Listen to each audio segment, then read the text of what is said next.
it is really cool that we get to have a season 5 final season. We're ending it on our own terms. Like Yeah. that's such a gift in TV. And I'm so excited to make probably one of the most up seasons of television that ever existed. Prepare your ears, humans. Happy, Sad, Confused begins now. I'm Josh Horowitz, and today on Happy, Sad, Confused, it's Jack Quaid. He's one of the boys. He's arguably even a man. He's even a Superman. He's so many things, but most importantly, he's on the podcast today. Welcome, Jack, to Happy, Sad, Confused. Hello. Hello. It's good to be back, Josh. Good to see you again, my friend. It's so good to see you. I have a little point of information that I don't think you even realized. Even though we've chatted a bunch of times, you've never done the official Happy, Sad, Confused podcast. You did. Oh my God. What did I do last time? Where was I? What did I do? You did. Where was I? You did the Comedy Central show Stir Crazy, which is wackadoodle, lots of games. Right. We've done some short things for MTV, but this today you were a man. You are fully. Arguably a man. Arguably, no. Arguably a man. No, it feels, wow, this feels great. Because I feel like, weirdly, I saw you do, so I saw me and the great Oli Hoskevy. We came to see you interview Gary Oldman at the 92nd Street Y. I know I wasn't on stage being interviewed, but I felt like I was part of it. Because you were. What an honor to have an A-lister in the audience. You guys made it happen. I really appreciated that. Papa Gary. Yeah, we shared some fun times with Gary Oldman backstage because you guys, though you're OPPENHEIMERs forever, hadn't really crossed paths, had you? No. I mean, like, I don't really cross paths. I haven't really crossed paths with a lot of people in that movie. You know, I did actually get my fair share. Like, there's that Christmas party scene in the movie where I am, of course, playing the bongos. But like everyone, there were so many people just like in and around and milling around that set, like insane people that like I couldn't believe I was in the same room as, like Kenneth Branagh and like Matt Damon and Emily Blunt and all these incredible actors. I was like completely spoiled out of that movie, just getting to watch like truly great people do what they do. That was insane. It was such a remark. I mean, I was going to get to it later, but since we're talking about it, it is like that once in a lifetime kind of opportunity. Not only, even if the movie hadn't won a gajillion Oscars and made $1 bajillion, it was already, from what I know of you and Oli, a very, very special experience in many ways. Has it been kind of like bittersweet to let it go finally? Because you had a long run, at least. You had a long road to enjoy the spoils. Sure, but it's funny because we didn't really get to like promote it because it came out right as the SAG strike kicked in. But no, it's wonderful. It kind of felt like it hasn't ended really. Like the OPPENHEIMERs are still a thing. Like that group chat still a thing, which, by the way, I don't want to set the record straight. I created the thread because I just wanted to, like, you know, chat with everybody. I like to do that whenever I'm on anything. Like, but I did not name it OPPENHEIMERs. That was Olivia Thirlby, just to set the record completely straight. But we still all keep in touch with each other. We really do. Like, it's a really great group of actors and a really great group of people. And I'm going to count my blessings on that project till the day I die. Granted, you know, I'm a small part, but like, I don't care. Like, it's like the greatest like ensemble to be a part of ever. Like, I'm thrilled that I'm in a frame of that movie. Like, I'm so lucky to have met everyone. I like that the disclaimer about the OPPENHEIMERs origins almost feels like there's pending litigation that you're trying to clarify. Like, well, it's funny. Like it took off. The story of this took off. Like while we were all, I think, like in the, you know, it was the strike was happening, so none of us could talk about it. So we, like, you know, all want to set the record straight that it was Olivia. Give Olivia the credit. She deserves it. It was all her. It's funny. Yeah. I mean, I think it achieved another level when, like, it started to be talked about in like awards speeches when Emily or Downey were like actually referencing it, like, oh, wow, this silly little text group has become the center of pop culture. How did we get here? I truly, how did we get here? I mean, watching Killian accept awards by going OPPENHEIMERs, like with that Irish accent, it's the greatest thing in the world. It really is. I'm a little disappointed that I guess I'm disappointed in myself too that neither of us are wearing corded headphones. I feel like this is the one thing we really share.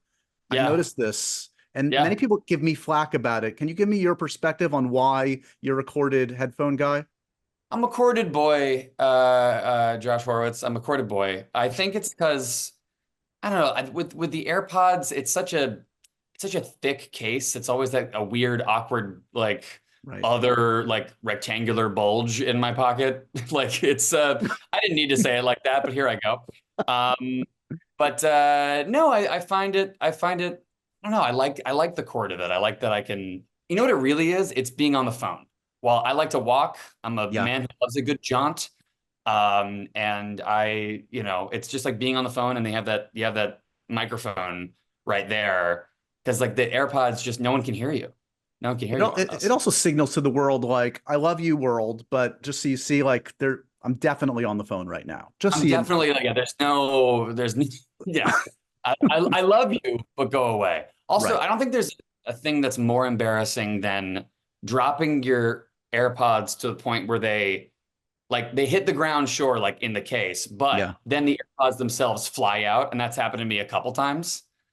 That explosion, that little like like You're just AirPod explosion. doing anything you can to avoid these little Yes. Yeah. moments. And then you're Although like, on I'm the so sorry. Where are my, I need my little things. I just feel it's terrible. It's the worst. on the flip side, I don't know about you. I feel like I spend 45 minutes every day untangling my cords.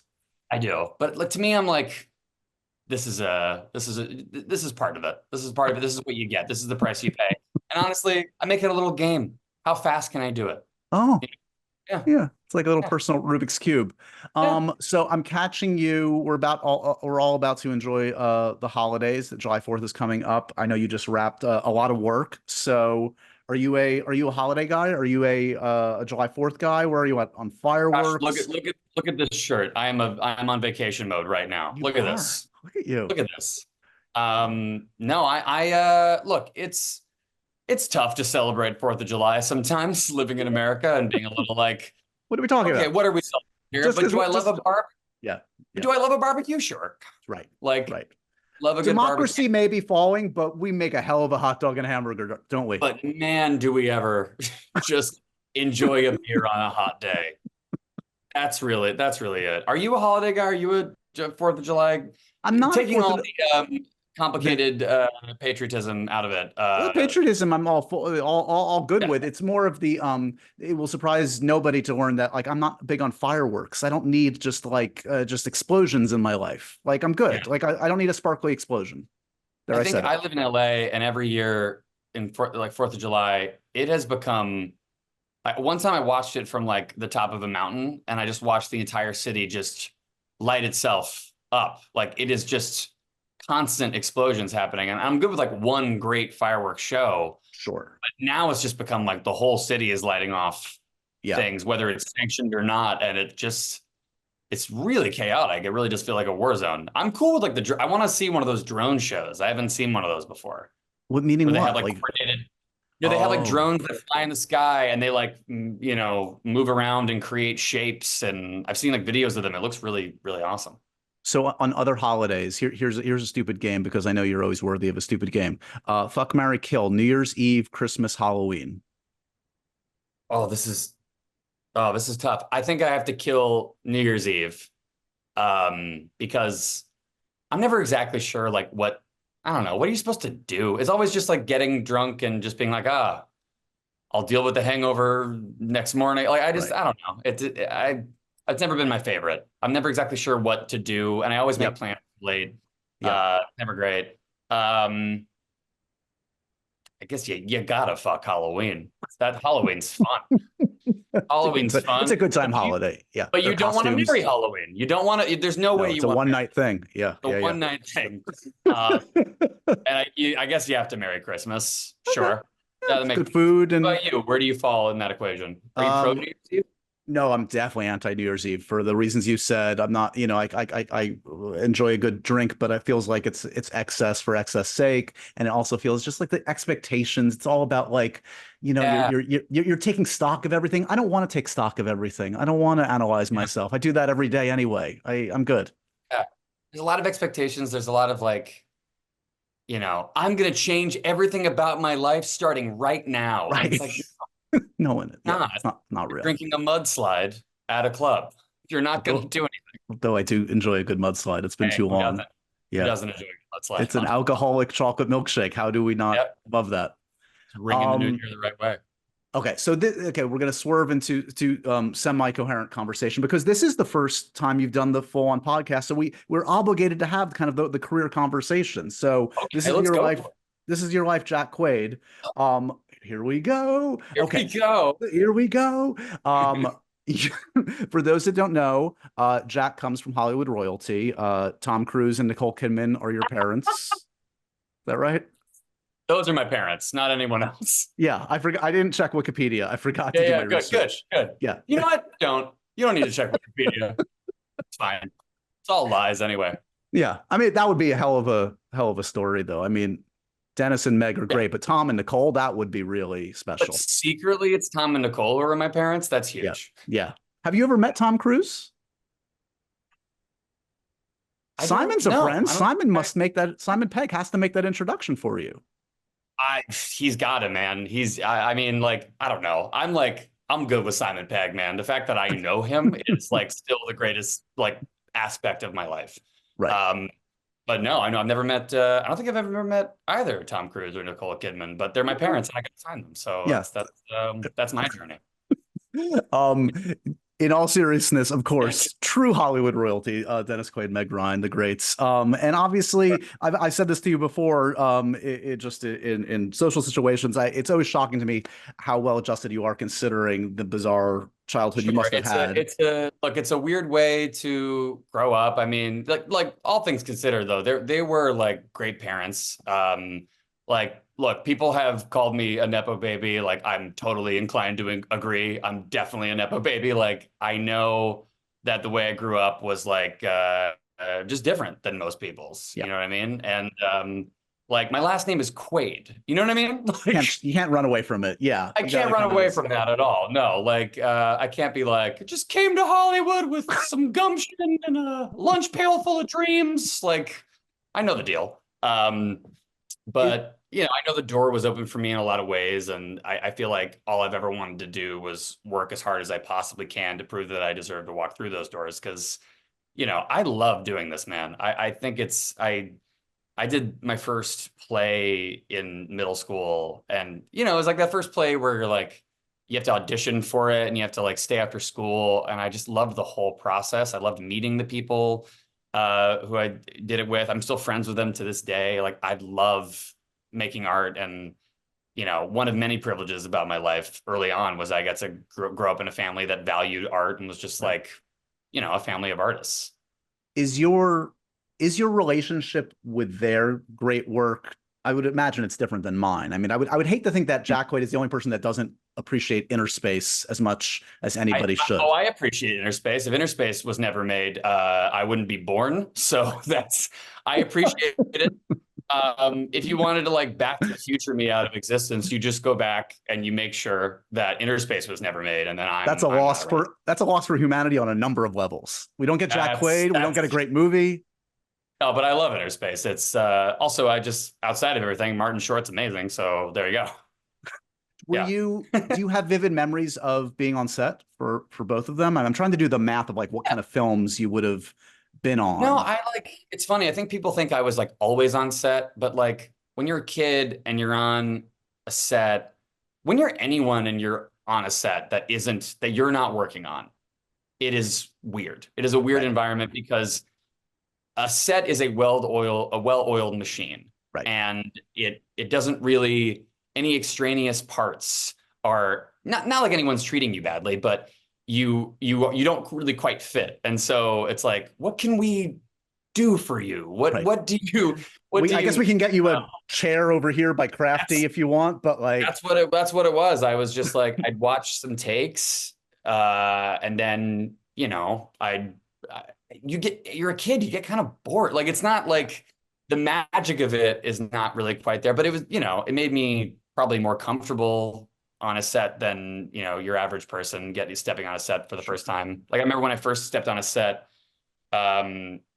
that was like a set that I was working on was probably the Hunger Games. Like I'd done some like short films and uh, very low budget movies where I have like 2 lines before the Hunger Games, but that was a different feeling altogether. But I was like somewhat familiar with the rhythm, but not as an actor. Just really, when I was a kid, I was mostly just going.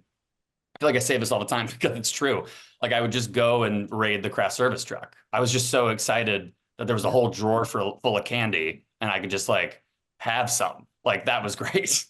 But yeah, no, I went on a few. I think the biggest like benefit from that is like I got to see my parents do what they do and truly love what they do. And like, I wasn't part of a family where I was like the one actor being like, hey, I want to do this, and meeting any kind of resistance. Like the whole time they were like, okay, sure. Are you sure you want to? We know how hard it is, but they let me find that out for myself. So that was wonderful. And it's clear, I mean, from this conversation and others that we've had, that like you do know and love this stuff. Whether you were in the business or not, you would be watching and talking about all of these things because you've always been obsessed with this stuff. Sure, yeah, I'm a huge nerd. So doing the math, like what was your bag like as like a 15, 16-year-old? Like, I mean, like that's like heyday of like Dark Knight and Iron Man come out in 2008. So you're what, 16 then? Like, are you a Harry Potter kid? Are you Lord of the Rings? Like what were your obsessions growing up? Funny, I was like definitely a Star Wars kid, and that was kind of the time around. I guess the prequels like kind of stopped at that point. Maybe if I'm doing the math right. I saw everything that came out. I mean, definitely, I think Marvel was really taking off and starting to hit its stride around then too. Really, what I was doing was like I was working with my friends. We were just making like dumb little movies like all the time, and I wasn't like auditioning professionally yet or anything, but I was like trying to make like I think now I would call them sketches. Back then I would just call them videos.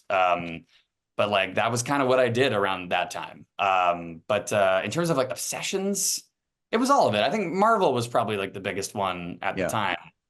And there was like rumors of new Star Wars movies, and I was so excited about that. But I ate it all up. I was just like, I've always been a gigantic nerd about that stuff. And the fact that I get to be in nerdy things is another total blessing in my life. Like the fact that I get to play around in the genre space is truly wonderful. You know that aunt or uncle that corners you at the family gathering and maybe asks you too pointed a question, and suddenly you find yourself fudging the truth about your life, about a relationship, about a job? That can't be you with your doctor. You need to be able to trust them. Enter ZocDoc, the place where you can find and book doctors who will make you feel comfortable and actually listen to you. And we're not talking about just a few. We're talking about tens of thousands of doctors, all with verified patient reviews, so you can make sure all the vibes are vibing before you even meet them in real life. With ZocDoc, you've got more options than you know. ZocDoc is a free app and website where you can search and compare highly rated in-network doctors near you and instantly book appointments with them online. Once you find the doc you want, you book them immediately. There's no more waiting awkwardly on hold with a receptionist. And we're talking about booking appointments with tens of thousands of top-rated patient-reviewed doctors, credible doctors, and specialists. And you can filter for ones who actually take your insurance, are located near you, and treat basically any condition you're searching for. I've used ZocDoc, and you should too. Go to ZocDoc.com/happysad. Download the ZocDoc app for free. Then find and book a top-rated doctor today. That's ZocDoc.com/happysad. ZocDoc.com/happysad.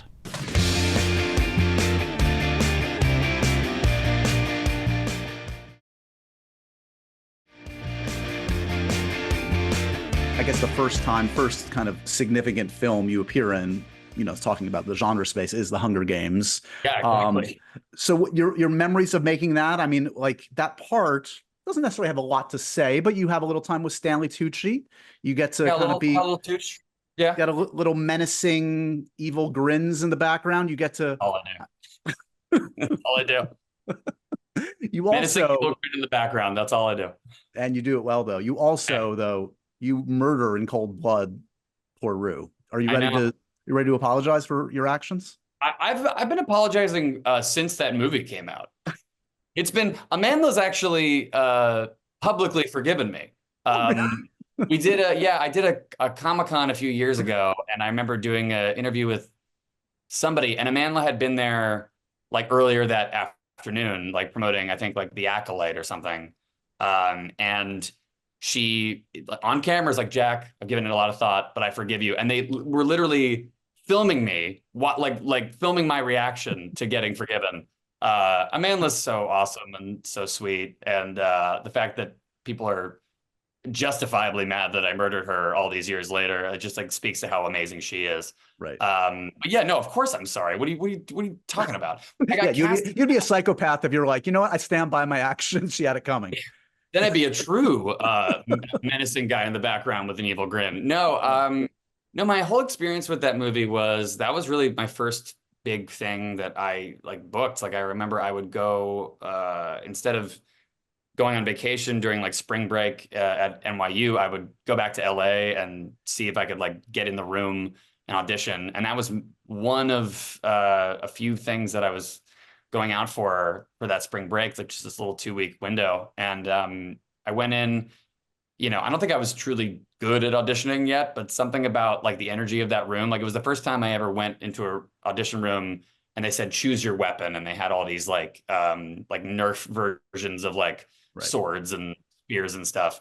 So I picked up a sword and, I found out like a few weeks later that I had gotten it, and I was very flabbergasted. I was very intimidated. And the thing is, that part is very small, but those books were huge. So even the minor characters got like deadline article announcements. So like, because it had a fandom, and that was like my first real interaction with a fandom. And they're all so lovely, but there was just so many eyeballs on that thing. So it was very intimidating to be a part of a anticipated thing out of the gate. But then I got to North Carolina, happened like during my summer vacation, like in between my freshman and sophomore year of college. And I met all these wonderful people that were more or less around my age, some a little younger, some a little older. And it really, this is a cliche you hear every actor say, but it really did feel like a summer camp. Yeah. Because we were literally like in the woods and, we're all like doing these like pretty rigorous training. I was in the best shape I've ever been in during the shooting of that movie. But it was great. Like I just hung out with all these amazing young actors who just were the best pals. I'm still friends with a lot of them. Like it was a really, really good time. And Jennifer Lawrence was like incredible. Not that like, obviously she was so busy throughout that movie, but every little interaction that we had, she was just like the kindest human being in the world. And I don't know, I'm just so happy that after that, she just like took off into the stratosphere, because it was like, this is the nicest person it could have happened to. 100%. And like it's just a few years after that, you for someone just starting out, you start to like accumulate this crazy litany of filmmakers. So you work on vinyl, which of course, for those who don't remember, executive produced and I believe the pilot directed by Mr. Martin Scorsese. Yeah. I mean, also you have Mick Jagger in the mix. You got this crazy cast, Cannavale, and he'd show up. Mick Jagger would show up sometimes. It was crazy. Is that more who's more intimidating, Scorsese or Mick Jagger, or to see them both in both your line of vision? Mick Jagger only because, like, it doesn't make sense. You can visualize him directing someone on a film set, but like I remember I did a scene once, and this was like episode 6. It was like far into the run, and I hadn't really seen him other than like occasional let's show like a filming kickoff party or something like that. Always the nicest person ever. But I remember finishing a scene and going to the video village to like see how it went with the director. And then all of a sudden he was there and he was just like, great scene, yeah. And it was like, it was intense. It was great. It was so encouraging. But yeah, that came out of nowhere. But that whole, yes, getting to work with Scorsese was insane. Like, I still can't believe I got that lucky to work with him. He's so cool. He's so funny. What did you call him? Do you call him Marty? It's funny. On the day, you're like, I'm allowed to call him Marty because it seems like that's what he prefers. But I will not refer to him as Marty anywhere else. But, right. Then then you're doing that thing where you're like, well, me and Barry, Obama is what I mean. Like, Right. I don't want to Right. do that, but no, I remember auditioning for Scorsese for that, which was insane. I think he was in town for the Oscars for Wolf of Wall Street, Mm. and there was I auditioned once, and then this was like a callback, and it was in like a room at the Beverly Hills Hotel, and Juno Temple was walking out of her audition. She booked that role as well, and I was walking into mine, and we're like, "Hello," and I don't think I've ever been more nervous for an audition in my life, but he Nor was so should you be. kind. Yeah. Oh my God, like I still can't believe that happened. And that entire cast was just these, that was probably the only time I was like one of, if not the youngest person of a main cast. And I just learned from, not that anybody was like so much older than me, but like it was really cool to learn from people like Bobby Cannavale and Max Cassell, PJ Byrne, who I now is on The Boys, which is crazy. Like all these amazing actors who were so incredibly kind to me and just really showed me the ropes, showed everybody the ropes in such a cool, exciting way. And then you get to work with Soderbergh, who, as I understand it, on the flip side, you don't even have to audition for, which is a crazy story in and of itself. I found out at a party, like somebody was like, "You're going to be in this movie." And I'm like, "Really?" I'm like, I think at that stage, I was like, he probably thought I was a different person. Like he probably thought I was like some other guy and was just confused. And I called my reps saying like, "Hey, is there any validity to this?" And they were like, "Yeah, we'll send you the script."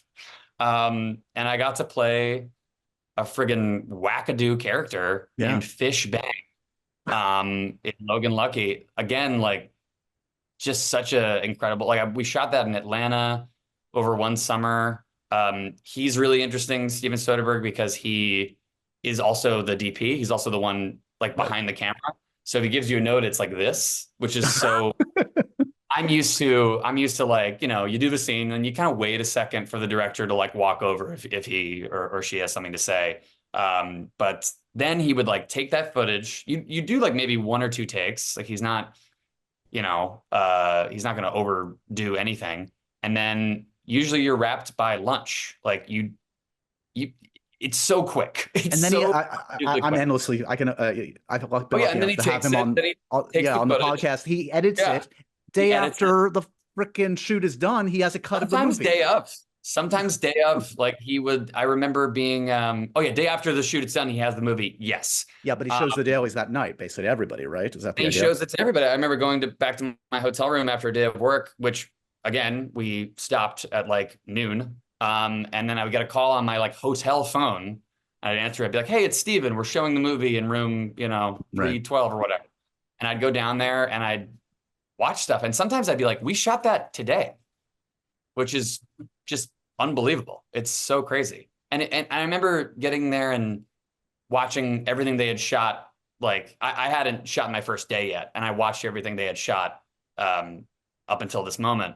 And it was so great. I wish I could do that with every movie that I'm like just coming into as like a small part of, because I really understood the tone immediately.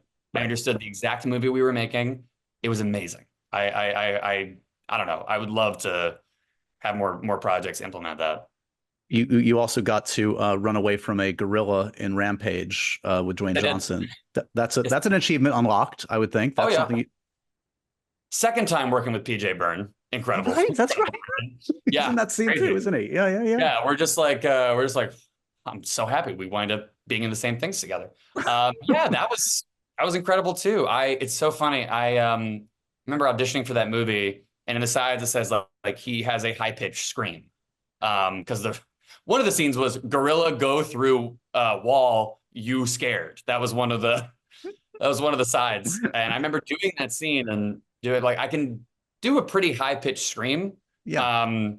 And that was kind of my first time really understanding that I could do that. And I remember doing that, and I was in the audition room, and the casting director after that was like, "That scream is something." And I was like, "Is it?" And she's like, "Yeah." And then I left, and the entire waiting room was just staring at me. They didn't expect that noise to come from me. He committed. Yeah, but everyone's like, "That wasn't you, right?" Like she screamed. I'm like, "No, she didn't scream. Everything was sound fine." Can't come out of that body. Is that possible? Yeah, it was. Yeah, no, and then it's funny. I do that scream in the movie, but when I do it, I like duck really hard, and then they cut to a wide shot. So like, and there's a bunch of people milling about, so it could be anybody. But But that's now, where for the record, you're proud of that scream, and it's all Jack Quaid, is what you're saying.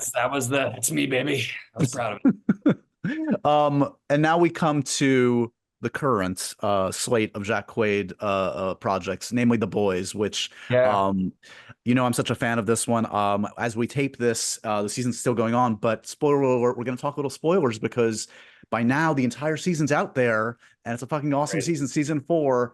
First, That's before we get nice. to the events of season 4, give me a sense, like, when this one comes around, when this audition comes around, this opportunity, is this just another audition? Is this something like, oh, this would check a lot of boxes for me. This feels like a good one. It's exactly that. Like I Yeah. remember I got, it was just an email to there was the script, which is crazy now because every script is like on under lock and key. But back Right. then, no one knew what it was. So I just got sent the script and basically saying that they were going to set a meeting with me and Eric Kripke, the showrunner. I guess he had seen this little. There used to be this thing called Amazon Pilot Season, Right. uh, and I was on the last one. It was like when Amazon would produce 3 pilot episodes of TV shows, potential TV shows, then they would put those 3 on their platform and the audience would vote on which became a show. I was on the very last one of those because none of them became shows. But I think he saw something he maybe wanted for Huey in that. So I just got this meeting initially, but I read the script and I was like, this is awesome. I didn't realize it was based off a comic book initially. I thought he basically just wrote a script about America and put superheroes into it. And then I did my research. I was like, oh, it's this whole series of books. So I had my meeting, went great.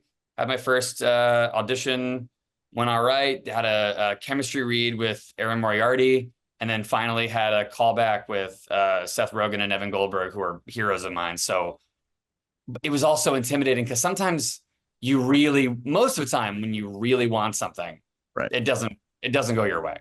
Most of the time, if you kind of like don't really want it, it does go your way. So I was so like, I gotta nail this. I really do. And I read with Seth Rogen. Like that was the craziest thing was he was doing Butcher's lines in his like Seth Rogen voice. Like we got to get him in the boot and then we're gonna bugger off.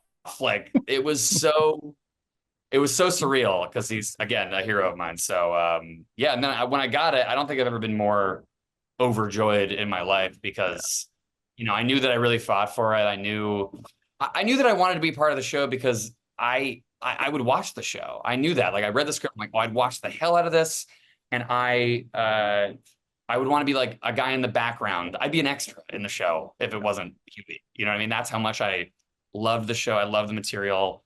And then shooting it was just such a dream.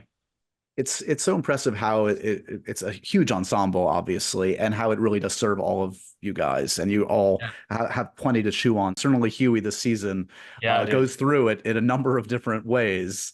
Yeah. First off, the stuff with Simon and Rosemarie is heartbreaking and really dramatic, and I mean, I have really juicy material for an actor. Can you talk about sort of those final scenes with Simon and that road that Oh you my guys God, have I'd been on love to. together? I'd love to. It's so crazy because I don't know. I just feel like I haven't talked about this at all. So this is such a cool opportunity because we shot that like year and change ago, even more than that, maybe almost 2 years ago. Um, oof, I'm getting emotional talking about it. I had such a good time with those two. They're both heroes of mine, seriously. Like Simon Pegg, from the Cornetto trilogy, he's always been like my North Star in a lot of ways. Like he writes all of his own material. He's incredible in all the movies that he's in. Not all of it's written by him, but you know what I mean? Like he's like a Yeah. guy that like he's so incredible, and he's been my hero for years. So bringing it back a little bit, when I first started doing my research into the boys, the comic book, I would read the comic book and I was like, that guy looks familiar. Oh, that guy's Huey. Right. So if no one knows, in the comic books, Huey is modeled after Simon Pegg, circa Spaced. because they were Derek Robertson, who I know, who illustrated those comics beautifully. He just loved space, so he put him in just because he's like, this guy's awesome. They did not clear it with him before they did that. And I'd like to thank Simon Pegg for a number of reasons, but first and foremost is I have a theory that The Boys, the TV show, would not be a thing if not for Simon Pegg, because most people would have seen that and been like, I'm suing immediately. What do you mean? But Simon Pegg probably looked at it and was like, oh, sick. And like, didn't sue. And so I'm so grateful for a number of reasons, but like that primary thing, like Boys wouldn't be a thing if Simon Pegg had sued. So thank you, Simon.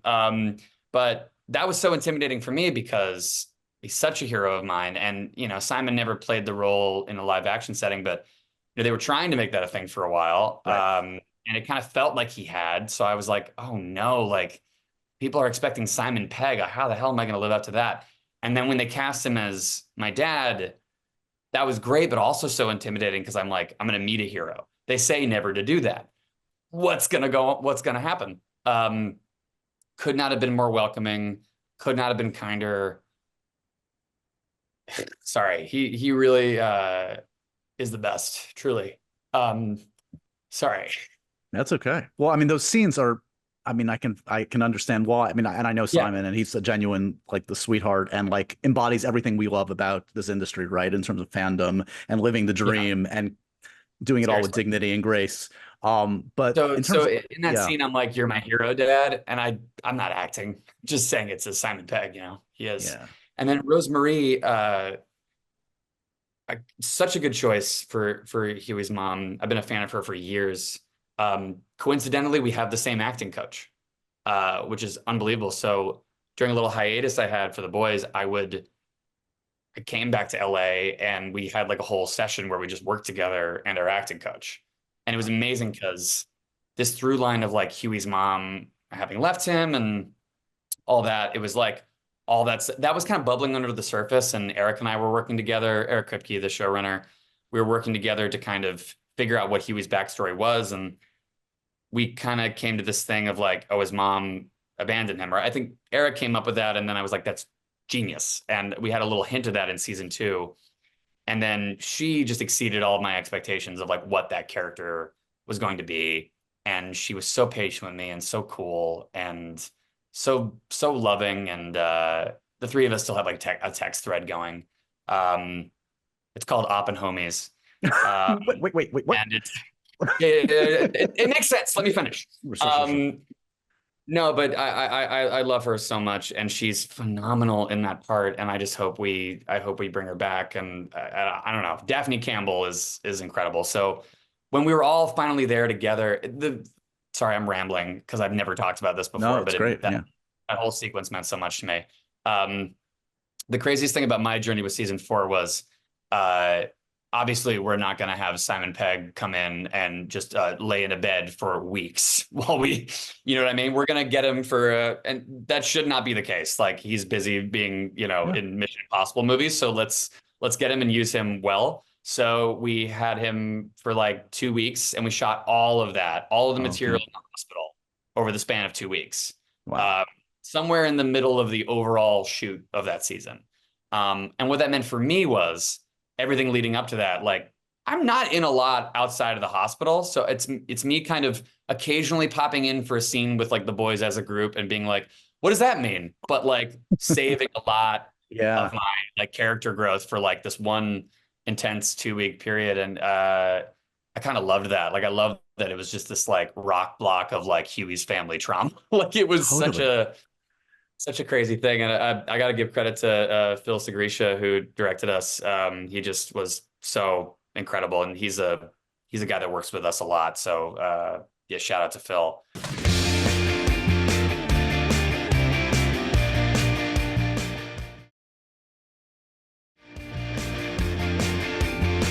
Look, you teased this before, like, you get to be a part of all these fantastic franchises that you would be a fan of anyway. We haven't even talked about Scream and Star Trek and Superman. It's kind of an embarrassment of riches, to be honest. But Like, where are I don't you know at? how it happened either. I don't know. No, I'm not saying it But that way. It's all well deserved. no, But it's no, like, but like I'm still like when you say it in a list like that, I'm like, holy, okay, I'm very lucky. This is insane. I can cut this part out if you want, because I think you said this to me, it may be in confidence or not, but like Okay. you auditioned for the live action Superman. You told me once. I did. Do Yeah. you feel comfortable talking about that? What that audition I can process talk was about that. like? Yeah. I mean, like, I think everybody did. You know what I mean? Like, Yeah. if you can kind of fit a bill, like, no, it's just one of those that I didn't get very far at all. I put myself on tape, and and it went nowhere, and that's fine. Like, that's totally cool. Specifically because I actually know David Cornsweet a little bit. Wow. We did a pilot years ago that never went anywhere. But he's one of those people you meet and you go, oh yeah, like whenever they need another one, it's probably gonna be you. That guy's Superman. Like that guy's Superman. Like I know I don't, I remember getting that audition being like, yeah, sure, I'm the voice of Superman in a cartoon, but I don't really think I fit the bill physically at all. And that's fine. That's totally cool. But it was just cool to get to audition for something like that. You know what I mean? Did you put Like, on a costume or no? That's just like a self-tape kind of no, thing? I didn't put on a costume. I think I might have like styled my hair to have a little bit of a curl, but I don't have the Superman hair. This is wavy. This is not Superman. Look at me. This is not Superman. There are a lot of Right superheroes in the out there. Look at me right now, Josh. I'm Superman. You're Superman, totally. Yeah.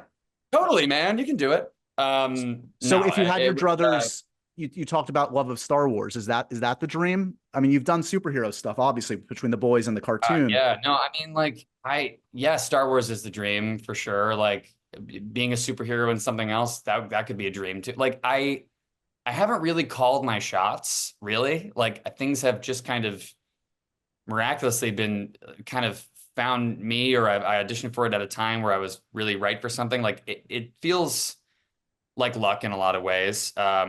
But I don't like to be like, yeah, next thing I want to do is this. Like, obviously I want to do it, but I feel like I've been doing great, just kind of letting things happen in a way. So, I mean, yeah, I would love to so do it. far.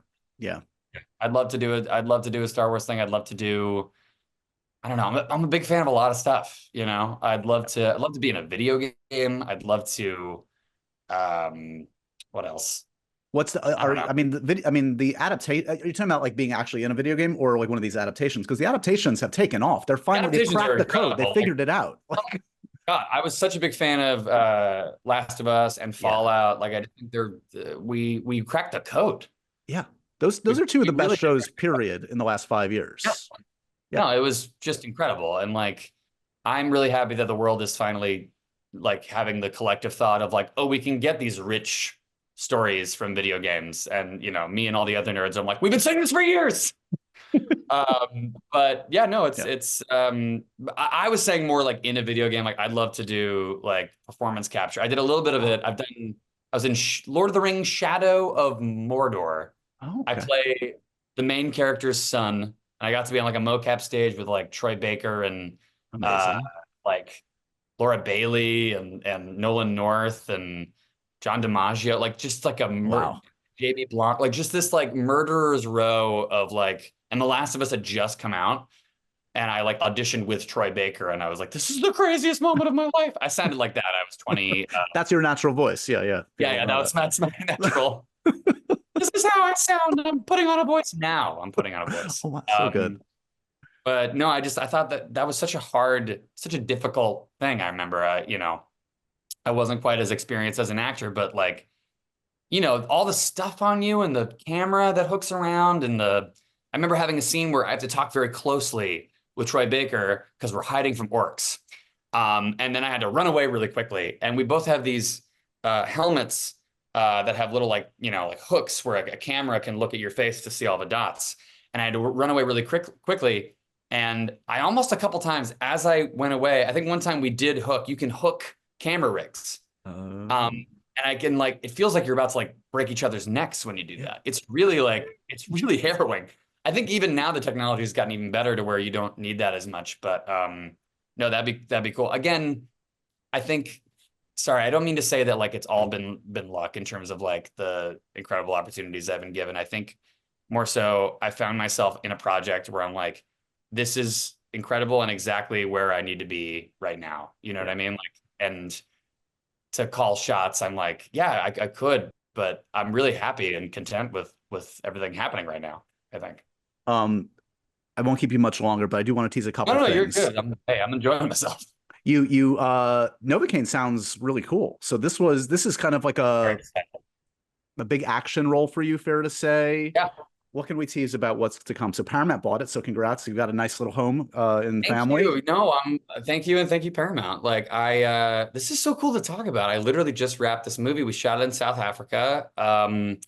Dan Burke and Bobby Olson, the two directors, are just incredible. They made these two amazing movies called Significant Other and Villains, which if you haven't seen, I saw Villains. So that's with Bill Skarsgård, right? Or yes. Yeah. Incredible. No, it's an action movie. It's about a guy who can't feel pain. There's a real genetic disorder out there called CIPA, congenital insensitivity to pain with anhidrosis. And there's a scale, like it varies, but most of the time people, their nervous system won't allow them to feel pain, or hot or cold. Oftentimes they don't sweat. But basically they have to like, more often than not, like drink their meals blended through a straw because they could bite their tongue off and not know. So it sounds kind of cool, like, oh, you don't feel pain.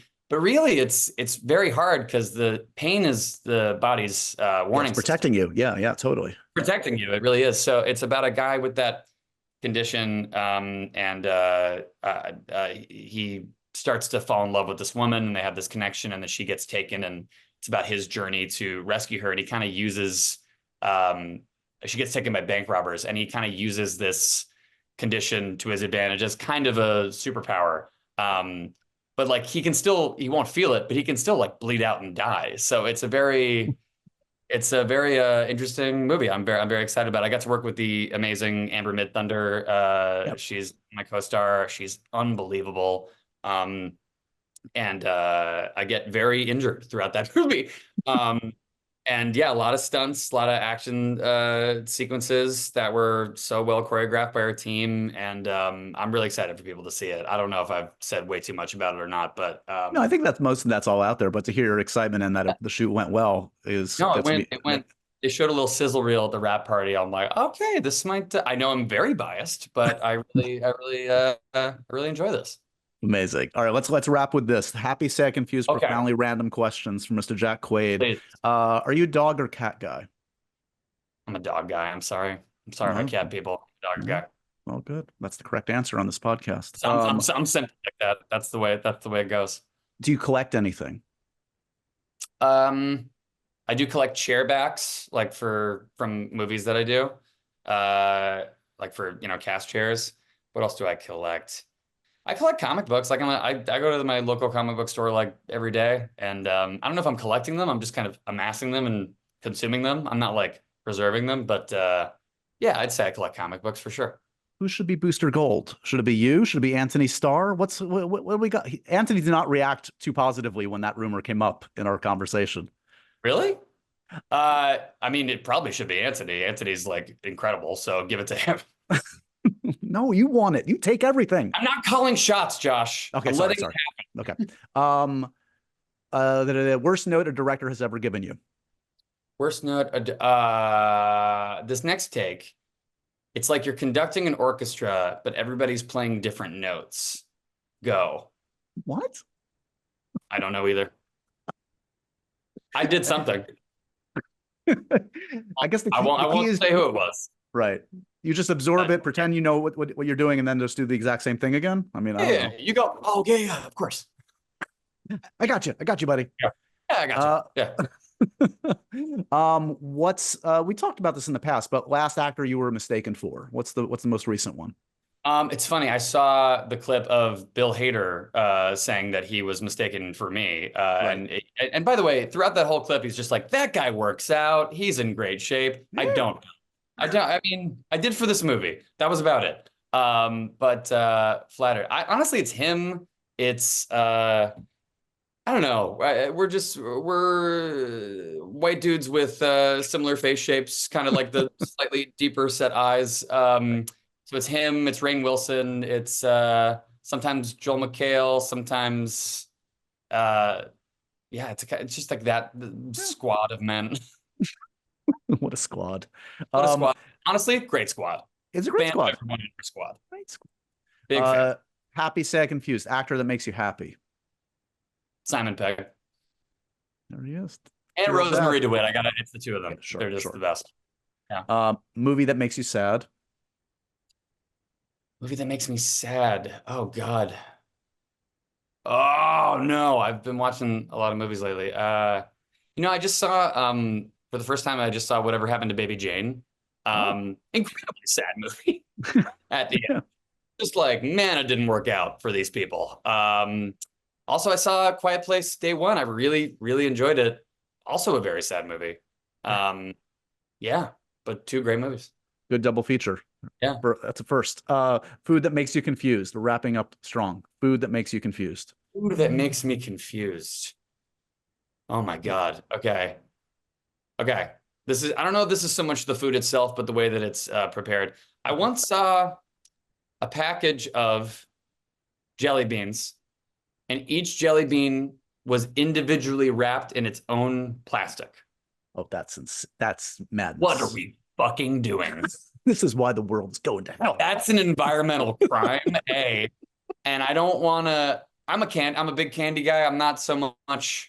I know I mentioned mudslides earlier. I'm not so much of a chocolate guy. I'm more of like a sour and sweet person. But yeah, when I'm having jelly beans, I'm just like, okay, I gotta mix and match. I gotta combine. It's gotta be easy access. I can't be like high chews where I'm like disposing of things every night. It's too much. It's too much. It's work. It's not environmentally friendly. It's just checks no boxes. There's nothing. There's no point. I've never been more confused and upset in my life, Joshua. It's in a bad mood for a week. Yeah, it makes me be sad and confused. Never mind. Just sad and confused. Fair enough. All right. I was going to say mudslides next time, but we'll find a non-chocolatey alcoholic beverage to get. You, Jack? me, Papa Gary, spicy margaritas. Let's go. Congratulations. Season 4 of The Boys. One more to go. Bittersweet. I know. It's really surreal. It's insane. But you haven't even shot a frame yet. That's coming up, I assume, in Toronto pretty soon. I haven't shot a frame. Yeah, no, that'll be probably the next thing I do. Nice. I'm so excited to. I don't know. It's very cool. I know you're wrapping things up, but it is really cool that we get to have a season 5 final season. We're ending it on our own terms. Like, that's such a gift in TV. And I'm so excited to make probably one of the most fucked up seasons of television that ever existed. Probably. If it's a show. Yeah. That's exciting. Well, it's kind of the only show that is speaking truth to the crazy times we're living in. And the fact that it just is a superhero show, so be it. But it's so cathartic. And I hope by the time we're shooting that, the world is not in a way worse place than it already is. Fingers crossed. Let's hope. Congrats, man, on the new season and all the great stuff. I'll see you in person, hopefully, at a thing that rhymes with Bomic Bon soon, maybe. See it, Bomic Bon 2020. Thanks, buddy. And so ends another edition of Happy, Sad, Confused. Remember to review, rate, and subscribe to this show on iTunes or wherever you get your podcasts. I'm a big podcast person. I'm Daisy Ridley, and I definitely wasn't pressured to do this by Josh.